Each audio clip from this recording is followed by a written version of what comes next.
ছোট পর্দার অভিনেতা জাহের আলভির স্ত্রী ইকরা আত্মহত্যা করেছেন।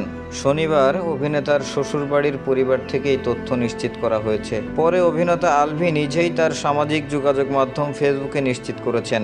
জানা যায়, আজ দুপুর 1:30টার দিকে মিরপুর ডিওএইচএস এলাকার একটি বাসায় এই ঘটনা ঘটে। তবে কেন তিনি আত্মহত্যা করেছেন সে বিষয়ে এখনো কোনো তথ্য জানা যায়নি। ফেসবুকে দেওয়া পোস্টে আলভি লেখেন, আজ দুপুরে মিরপুর ডিওএইচএস এর বাসায় আমার স্ত্রী ইকরা আত্মহত্যা করেছে। আমি বর্তমানে নেপালে শুটিংরত অবস্থায় ছিলাম। খবরটা শোনার পর থেকে কথা বলার মতো অবস্থায় নেই। তিনি লেখেন, আমি বুঝতে পারছি না আমাদের সন্তান আর আমার কথা না ভেবে সে কেন এভাবে চলে গেল। শুভাকাঙ্ক্ষী ও সাংবাদিক ভাইদের অনুরোধ করছি, আমাকে একটু সময় দিন। আমি দ্রুত ঢাকা ফেরার চেষ্টা করছি, ফিরে সবার সঙ্গে কথা বলবো। ততক্ষণ পর্যন্ত এই শোকের মুহূর্তে আমাকে এবং আমার পরিবারকে একটু মানসিক স্বস্তি দিন। আলভি তাদের সন্তানের ভবিষ্যতের কথা ভেবে কোনো বিভ্রান্তিকর তথ্য না ছড়াতে অনুরোধ জানিয়েছেন এবং বলেছেন, সবাই আমার ইকরার জন্য দোয়া করবেন।